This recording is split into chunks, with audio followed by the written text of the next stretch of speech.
Welcome, everyone, to Planet New Jersey, the official podcast of the New Jersey Business and Industry Association. I'm your host for today, Vinny Civitello, alongside my co host, Randy Stevens. Randy, say hi.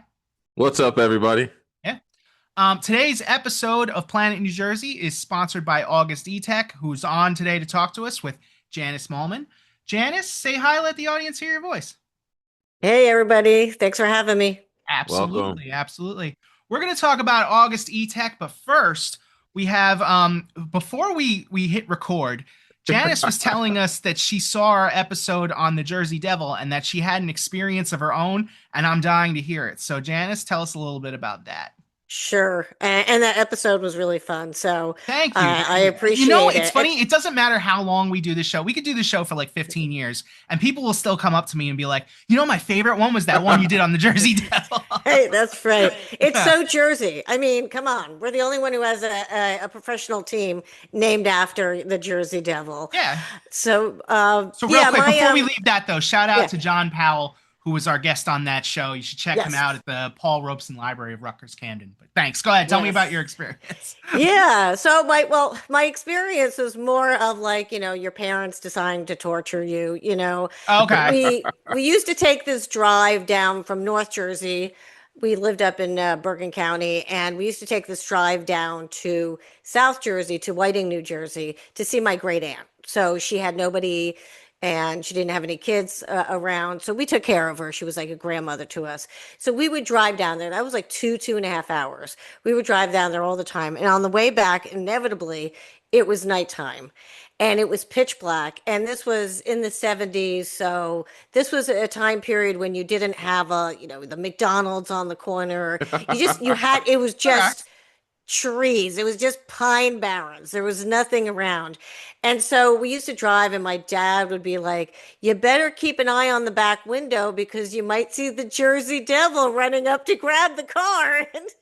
And it's like, so as a kid, you would be looking out the back window and you see any flicker of anything, and you're like, "Oh my God, it's the Jersey Devil, Dad, drive faster." So When we were kids, that it was was, just more of a cultural thing to just scare the it chickens was. out of your It children. was.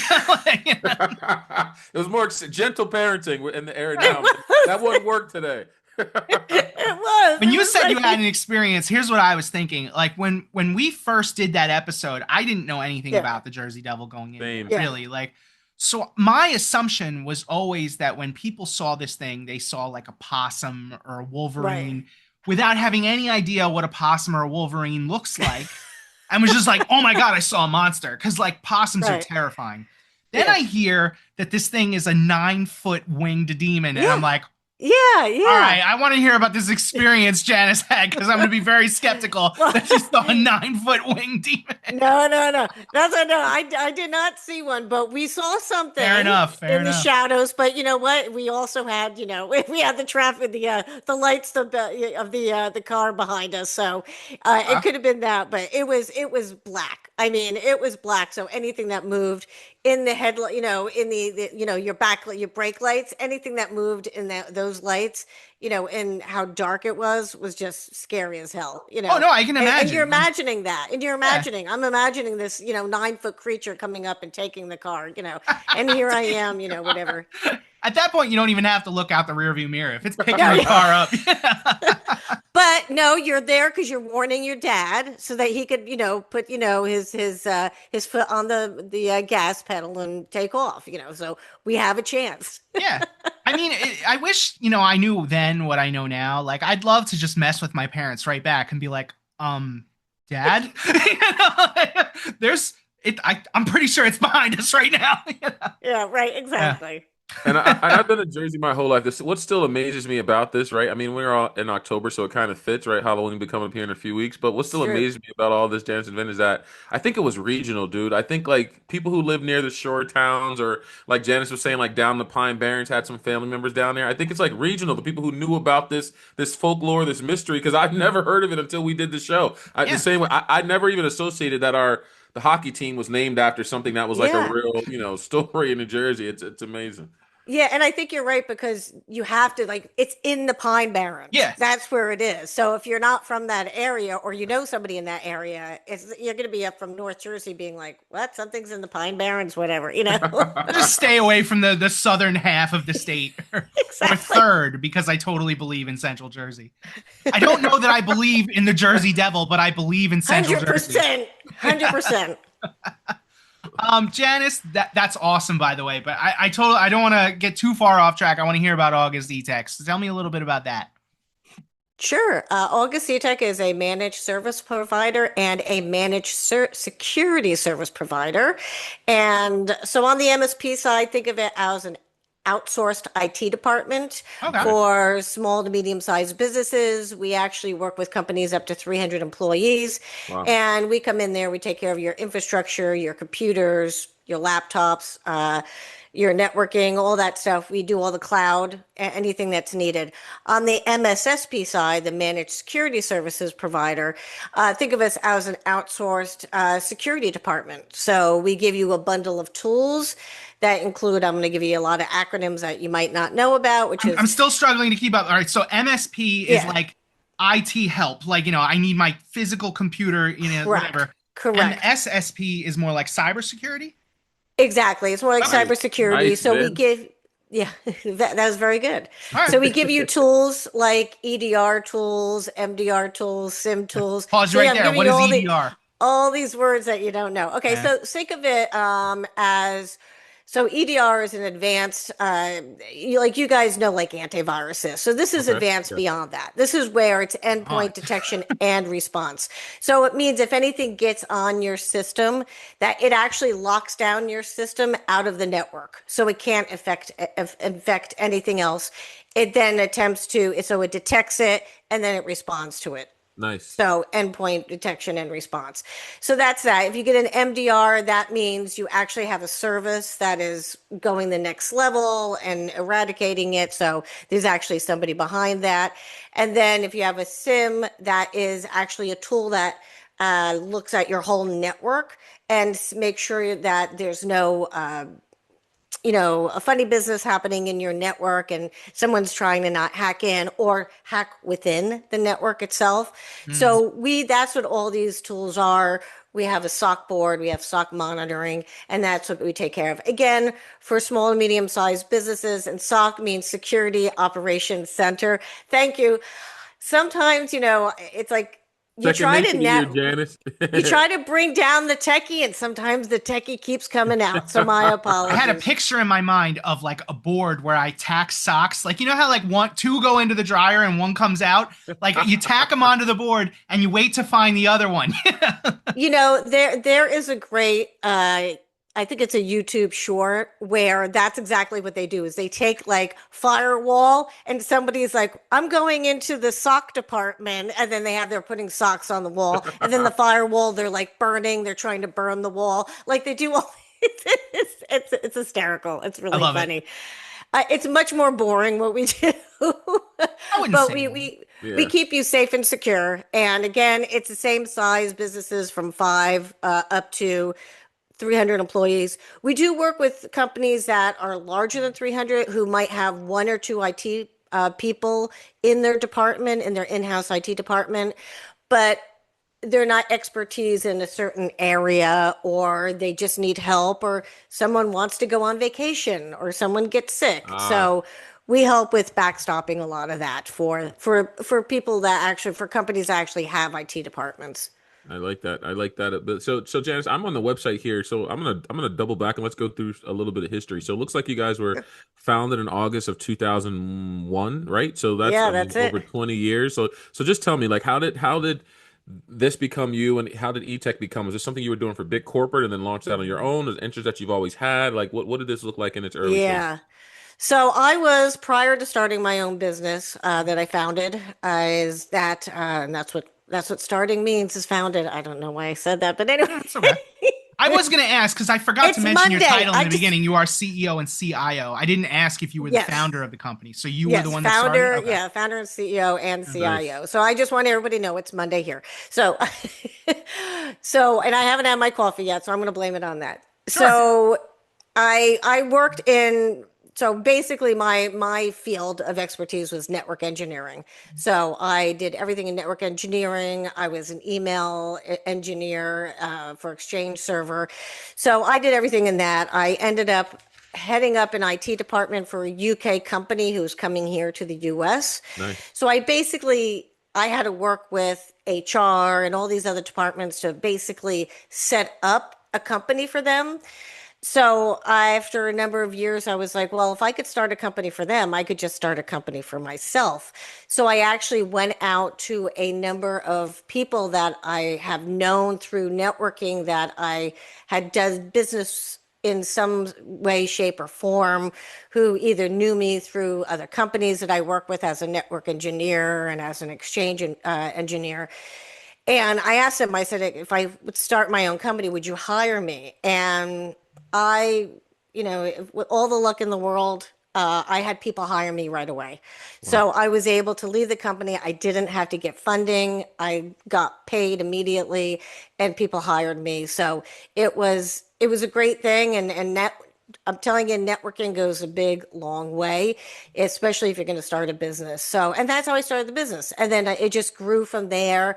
And I had to bring employees on, and I had to, I had to move from more of a technical person to more of a CEO, and which is always difficult because you want to do the technical stuff, which is why I have the CIO hat also, because it keeps me involved. And I do a lot of consulting CIO or fractional CIO for our clients.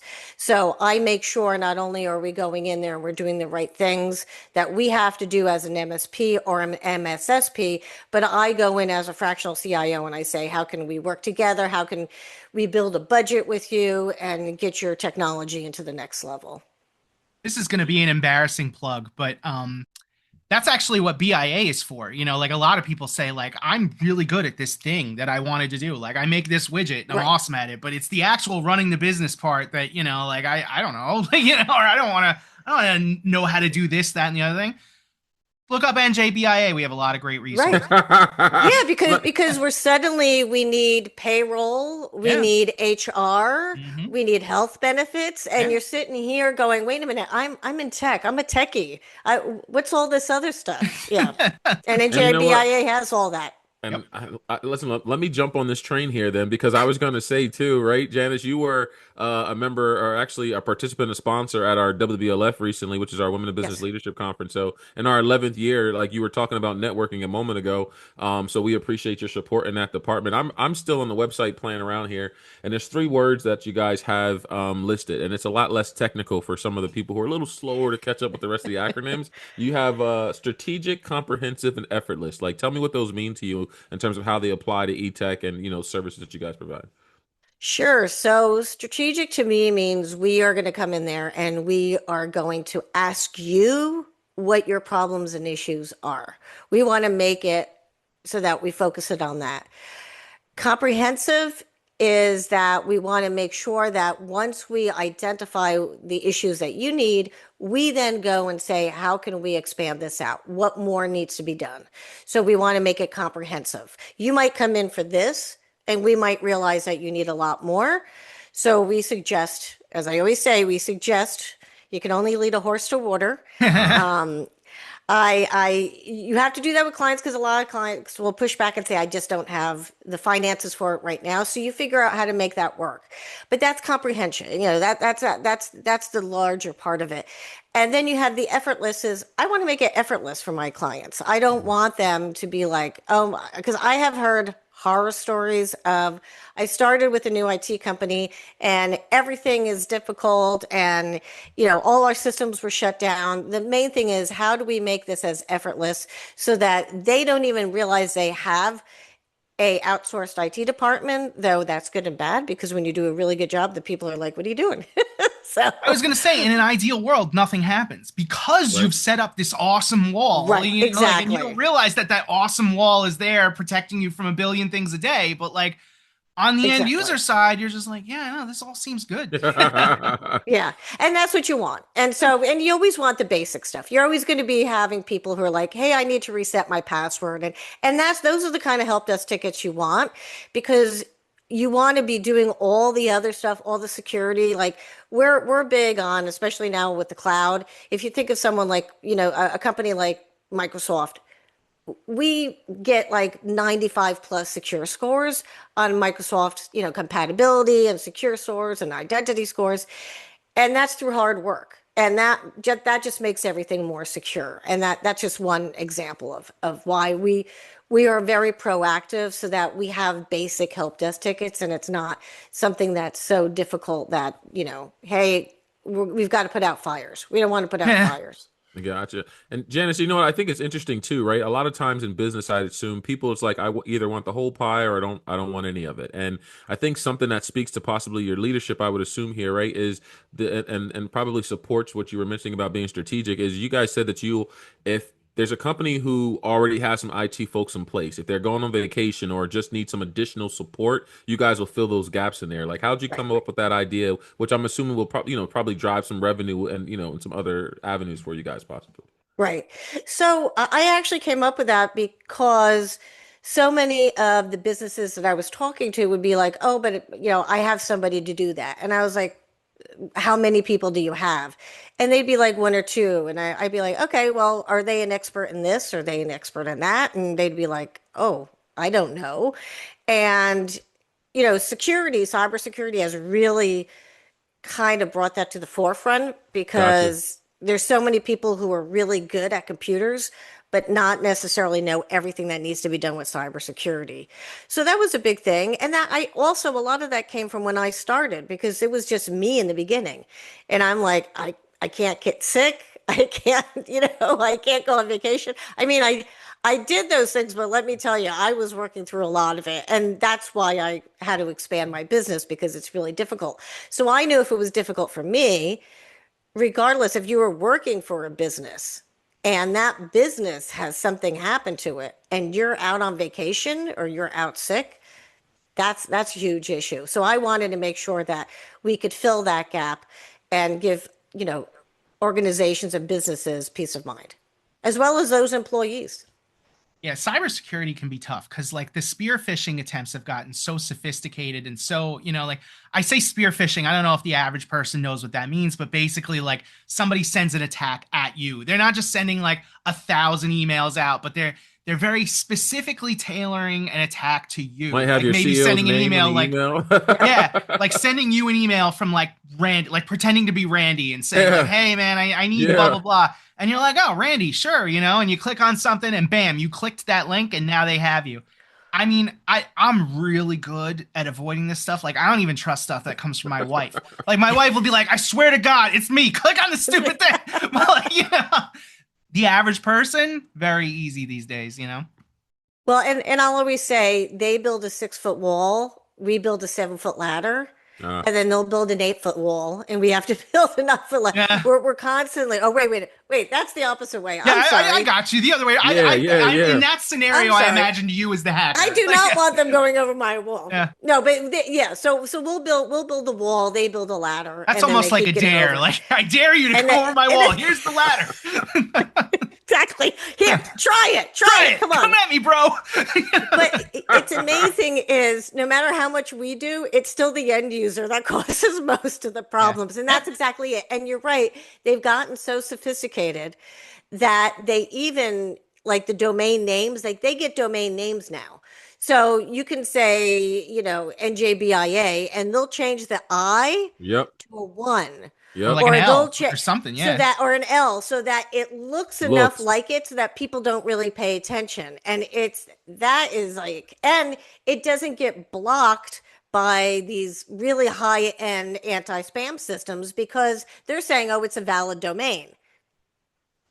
And Yeah. Janice, interesting. So I don't know how big your team is, right? But this is telling me that you guys do service. You guys service companies, organizations across the pond, as we call it, like Asia and Europe Yes. as well. Is that like? Yes. I mean, you guys are working. Has a pretty wide breadth about who you guys are. Like, how's that working? I know the internet kind of takes them out so many barriers and all that type of stuff, but to be servicing organizations from across the seas, like, is that more challenging? Like, what's that look like for you guys?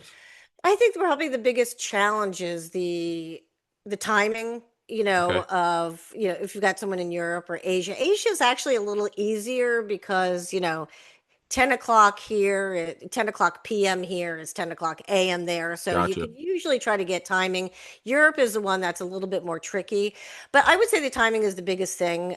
Other than that, we could do 95% of everything could be done remote.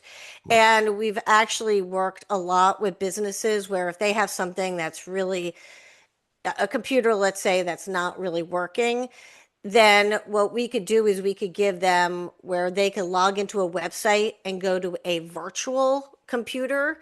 So if they've got like a home computer, they could go in and go, because this is for business only. So they could go to a home computer, they could log into a website, which then takes them to a virtual business computer. And they could Nice. do that, ship that other computer back, we could get it fixed or whatever it might be. And we also work with partners in those countries to help for buying new equipment because especially nowadays a lot of stuff is left in customs because Mm. of tariffs. So we're having a lot of issues. So we've worked with a lot of partners in order to purchase equipment in those countries. And so another note I have from our pre-production is like the evolution of computer networking, right? So you've been in this over 20 years. It looks like you're probably longer. Like, what are some of the changes or things that you're seeing today that like people are still, small businesses or the medium-sized businesses in particular, are still struggling to adjust to, or that you have to kind of give them an extra push to, hey, we need to do this, or we have to upgrade here? I think it's always been the same. It's always been about the security part of it Okay. because, and I've gone into industries that are regulated. And I go to the smaller businesses that are in these highly regulated industries. And for instance, something as simple as we're going to go to a firewall, an appliance, an actual appliance, hardware appliance that you put in so that when your internet comes in that you're buying from Comcast or Verizon, that's not secure. I mean, it's got a little bit of security now, but it's not secure for a commercial business. So you get a commercial grade firewall, you put it in there, it includes a whole bunch of security modules and to protect you. And this is needed to be done for regulation, compliance, and whatever industry you might be in. And I, 24 years in this business doing this, and small businesses will still be like, well, nothing's happened. It's too Mm. expensive. I don't want it. That's gotten a little bit better, but now it's like, okay, maybe I'll get the firewall, but do I need this other stuff? And even nowadays, it's like, do I need the firewall if everything's up in the cloud? Well, Ah, yeah, you still do. You still need the physical firewall, but now you need it. So I think I try to create what are called like bundles because what happens, especially nowadays, is everything is subscription. So I used to be able to go to someone and say, oh, you need to buy this hardware, and then you just have to pay for your renewal, your warranty renewal. Now it's like, okay, here's a monthly charge. And then, oh, this is another product that you need to keep you safe and in compliance. And there's another monthly charge. And then before they know it, they're going, I'm paying like $300 a month on all these subscriptions for all these charges. So I try to, and that's hard for even a small and medium sized business. right, right. So one of the things that I try to do is try to get it go, okay, what can I give them that's most important in a discounted bundle that they could go for?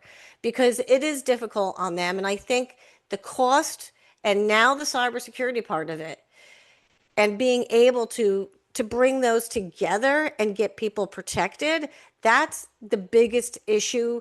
It's evolved, but it's still the same issue as before. Security. In the end, that's it. I imagine it's got to be that's a rough balance to find because like let's say It's I'm gonna hard. pick a big company out of the hat, AT&T. Yeah. AT&T can afford like amazing Yeah. cybersecurity, whereas maybe the pizza shop down the street from me maybe can't. Right. But that doesn't mean that the pizza shop down the street doesn't need I like it, awesome Vince. security. It just means like, Exactly. that's got to be such a tough balance to find. Exactly. And so it might be, hey, we'll give you A, B, and C in this bundle, but not D, E, and F. And that's so we're going to keep you secure, but we want you to know that these are additional items that you're not going to have that you can put in later.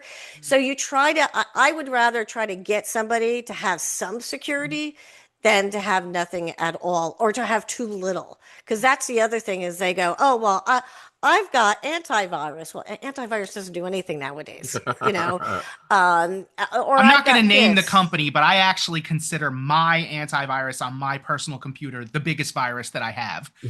So yeah, Well, that used to be the old adage, yeah. Right. back several years ago. It's like, do they come out with is the antivirus company actually coming out with all these malwares and viruses? Yeah. Inherent business, but we know Mm. they're not. But And Jen, I've got one more question for you too, right? So I think this is something that everybody probably uses, either from our phones, like our mobile devices, to our personal computers and things of that nature. Can you, in a short way, kind of sum up what the cloud is? I think we all use it, but many of us really don't know what it is, how it works, how it benefits. So and you being our expert here today, like tell us what the just give us some background, some information for the people who are like myself, a little bit lacking in that knowledge there. I'll give you the easiest explanation of Thank you. what cloud is. Okay. Cloud is not anything fancy or sophisticated. A cloud is so let's say NJBIA, when you were in the headquarters and you were working on your applications and your software, you're sending email back and forth. That used to be all on site. That Right, was right, at the NJBIA right. headquarters. The computer room. I All remember those. Exactly, the big server room. I, Yeah. I worked in those. I used to have an office in one. It was freezing all the time. So you And had an loud. office, you had all loud, yes, you had all these servers, you had hundreds to thousands of servers depending on where you worked. Now all those servers are simply somewhere else. That's literally all it is they've taken these servers and they've put them in a data center. So and big companies own them. So if you think about Microsoft, you probably had Microsoft Exchange email. All they did was say, okay, we're taking your Exchange email and now you don't have to have it on premise and have it on your server. So you don't need your own server. We have a server here in a data center in, let's say, Arizona, and we have the servers here. So you're connecting to our servers now. And the technology and the protocols now for networking are such that now we can just use that and we go through the internet and now we don't need to have it on premise anymore. So that's literally all they did was take your internal infrastructure and they moved it externally. Gotcha. But that doesn't mean you're suddenly secure. Like they're securing everything for you. They're giving you the tools like Microsoft 365 Business, Google Business, their workspace. They are giving you the tools. You still have to go in there and make sure you turn on all the security, make sure you review all the changes that these companies are doing to say, hey, you have to do A, B, and C to make sure you're more secure. This is what you should be doing. Here are our modules. And then, of course, and I hate to say it, but then at that point, it's like, oh, well, you could be extra secure if you just paid an extra $2 a month per user for this security module. And it's like, guys, come on, you're killing me here. It's like after a point, I don't know how to sell this to clients anymore because it's like, we want to keep you secure. Here are the security modules. Oh, wait, now this company has four more security modules that they think that you should have. But that's basically, does that make sense to you? That's basically they 100%. just took your infrastructure and they just put it somewhere else. So NJBIA's infrastructure might now be in Massachusetts, Arizona, hopefully not Florida because of the hurricanes, but one of those states, I'm not going to Kansas, reveal one. where our infrastructure is because that's how they Right. get you. Well, and even then, it's not just in one place. It's Mm. split along, it's split along different states. And your Exchange server might be in one place, and you might have more than one Exchange server. And so then they kind of put it all over the place. So if one goes down, you still have it in another. Speaking of Gotcha. like out in the cloud and all that, like, are you finding any additional challenges around AI? Like, like as the tools to do this kind of stuff get more advanced and the tools within AI get more advanced, are people figuring out better ways to use that to, damage people? So yeah, so AI has its good and its bad. So, the good part is it that we can use AI to find, more malicious, people, events, situations, and we can help it. We can work with it to eradicate it or to prevent it or to at least identify it. But the bad part is that people can use it the opposite way and go in and go, oh, I'm going to get in and I'm going to write some code and I'm going to do this. I'm going to upload it to our cloud. So there's a lot of there's a lot of good and bad in it, and I don't really put my thumb on either way for AI because it's really, I think we have to figure out the best way, and I do think it needs to be regulated just because it can become, the internet itself, social media, all those things, you see what a behemoth it becomes. And sometimes you just need, there's always someone who's going to want to use it the wrong way. And that's where you need the regulation to hold back on using it the wrong way. But I would say the other thing that really concerns me is what's called IoT. It's the Internet of Internet of Everything. Things. Yeah, That one I Internet of knew. Things. Yep. Alexa. And that's everything else. It's shadow IT. That brings a lot of shadow IT into offices where somebody goes, I don't like using Microsoft OneDrive. I'm going to use Google Drive or I'm going to use Dropbox. And so then they start using all these programs. So there's two ways of looking at it. You go to a company and say, okay, we're going to lock everything down and you can only use our products. And then the company goes, well, our workflow, we're making it difficult for people to do things, and we want them to explore different opportunities. Maybe there is a better product.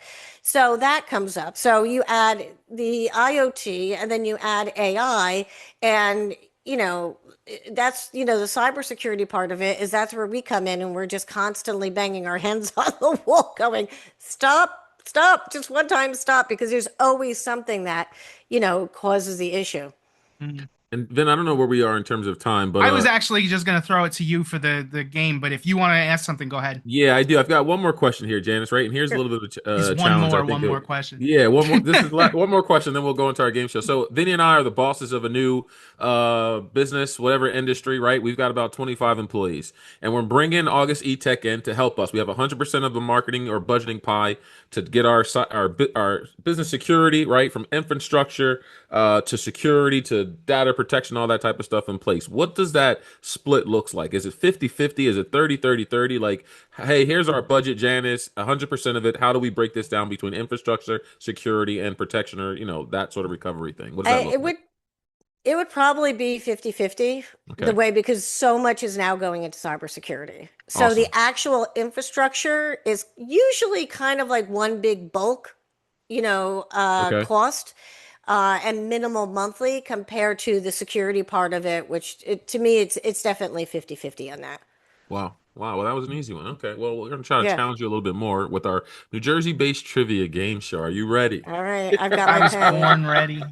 Awesome. And listen, Vinny and I have not done one of these in a while. And recent shows, we've just been giving folks a last word. But being that it's we're getting ready to enter the Halloween season, we start off the show with the Jersey Devil, and you agreed. We're so excited to bring this back. So prior Yeah. to launching today, we told everybody to get their notebook and their Sharpies ready so they can write down their answers. I got 3 questions for us today. You and Vinny will be going against each other. So it's August E Tech versus Oh no. NJBIA today. Can you just ask me techie questions? No.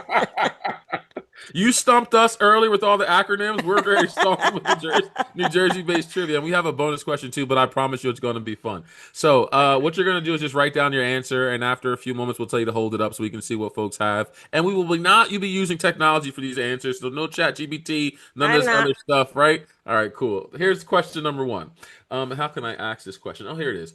Charles Adams was inspired by a house in his hometown of this New Jersey city to create the Adams Family Mansion. To celebrate the town's Adams family history, this particular city puts on an Adams Fest in every October. And there's some other stuff that kind of support it there. But here's the question. Charles Adams was inspired by a house in his hometown of this New Jersey city to create the Adams Family Mansion. And every year this town holds an Adams Fest.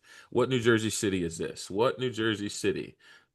You know what Inspired the stinks about Addams this is Family the second mentioned. you said Charles Adams, I was gonna be like, "Oh, the Adams Family," and then you're like, "No, that's not the answer I we're kind of looking switched for." it up on you, Vin. It's been a Uh, while. I switched it up on you. You guys I ready? would not. Let's I let's see don't it. know the answer to this, but I want to go. Also, You so know, like listen, now I'll that I give you a hear hint. that, I do too. I'll give you a hint, and it starts with a W. Vin, it looks like you're wrong already. Janice, what do you got? Oh, I said Montclair. The Okay, I answer wrote so is Vineland. Westfield. The answer is Westfield. Westfield. Westfield. Help me Okay, Yep. out. I'm Where is gonna. Westfield in I'm New looking Jersey? for Does anybody that. know? I think that's it. I think it's North Jersey, if I'm thinking North It's Jersey. correctly, north. right? All It's right, north. Yeah. Yeah. I'm gonna go. Well, I'm Yeah. looking for that. That Then I sounds. think I see it on the Parkway when we go up to like Cranford for BIA events and things of that nature. I think it's up there, if I'm thinking correctly. I'm a big Adams Wow. Family I fan. I never love heard that. of that. I love it. The Adams Fest is being hosted this month in October. It's been going on for, does it say it here? I think 10 years. I thought I read it about early when I was reading this, but yeah, in Westfield, you got to look that up. All right. Wow, that's 0 for great. 1 for That's both of you great guys. trivia. I'm going to use that. Yeah, I know, right? Well, when Vince said we were going to New Jersey Devil, he kind of presented the idea of getting some Halloween themes. So we're all Yeah. Halloween themed today. All right. Okay, here we go. Question number 2. The original Friday the 13th, and I want to say we might have had this one before. The original Friday the 13th was filmed in this New Jersey town. The town screens the movie every Friday the 13th and occasionally allows tours of the campsite. Which town was Friday the 13th filmed in? You know what kills me is Another that Northern Jersey I'm kind trying of. to It's in North remember. Jersey. I actually know this because my sister knew the girl who was the first one murdered in the movie, and I don't Oh. remember the name of the town. So it had to be by. It had to be It's by killing me. us. I'm trying to hold on. I'm trying to remember the name of the town. I have been to the camp. Like I paid like whatever Oh it my costs God. to go and do a tour of the camp. I'll give you both a hint, and this might be giving it away. It starts with the letter B. Bravo. Yeah, Starts with the okay. letter So B. I was gonna write Blairstown. What do you have, Janice? I was going to say Booton, but I know it wasn't Booton. Vinny is correct in Blairstown. Blairstown. You know what? You know what? You know why I remembered it? Because right after I was done, I went to the Blairstown Diner, which is another place where the movie was filmed, and they Yes. really lean into that. Cause like, you know, I got worried walking in that I was gonna be like geeking out and like people are gonna be like, dude, that movie was filmed like 40 years ago. Get over it. But they have like blanketed the walls with like Friday the 13th stuff. Wow. So I walked in, I was like, all right, I am in the right place for this. Ah, All right, yeah, we'll okay. So we got everything's wrong so far. I've got. Listen, you have a chance for this one. So, the first zombie walk in New Jersey and has been operating for over 10 years took place in this New Jersey shore town. The first zombie walk in New Jersey has been operating for over 10 years and took place in this New Jersey shore town. Here's a little bit of history. It also set the Guinness World Record for the largest gathering of zombies on 2 separate times, in 2010 and in 2013.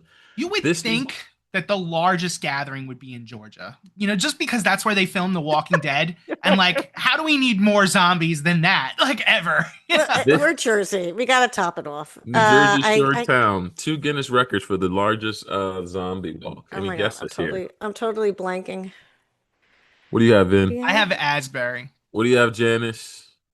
I was thinking of the oh my God, I can't even think of the town. By the boardwalk. Under Not the Atlantic City. Seaside. That's what I was Seaside. thinking. Around Vinny Seaside. is correct. It is Asbury. Asbury Come Park on. Zombie Walk. The My Asbury good friend Park Zombie Walk. Casey taught me that. Then I I was know. going to say I didn't want to give you the hint that our former co-host was. Hey, Yep. hey, Janice, don't put your stuff away just yet. I'm going to give you one more because you got to give. I'm not. I'm actually writing these down because these are really interesting, and I absolutely know nothing about Halloween in New Jersey. So All right, I'm so- writing these down. Here's one more just bonus question. It would have been a tiebreaker if we needed it, but We don't need it. this story, I think it was eventually turned into a movie as well, where homeowners were harassed by letters from quote unquote the Watcher. So much so that where they had to sell their home eventually. But what town was was this story based on? And I think it was turned into a movie in recent years. as well. They turned it into a movie. It was on. Yeah, the Watcher. What the yeah. Watcher? I have no idea. It's And up North I'm gonna- Jersey. I'm gonna make a It is guess. up North Jersey, and you may or may not have answered this city for another question. I can just be really Oh. easy here. Yeah, I've already forgotten everything she answered.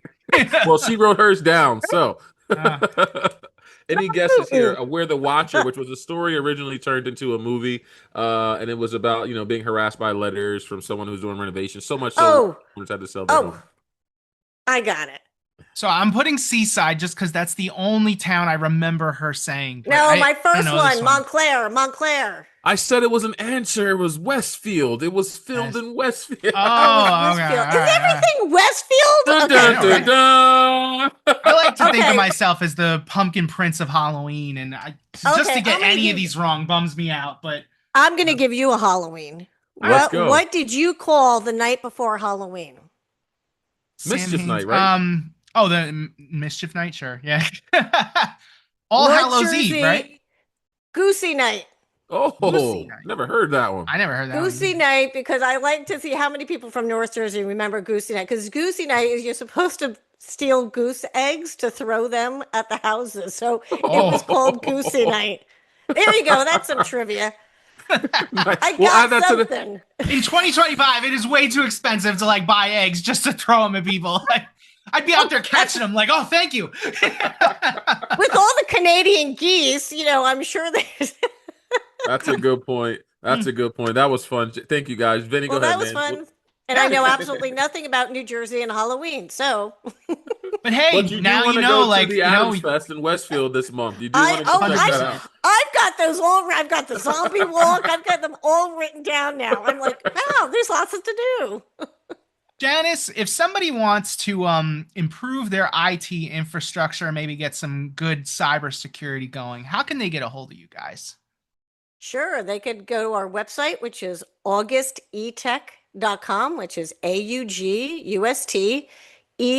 AUGUSTETECH.com, or give us a call at 609 520 0522. We would love to help you.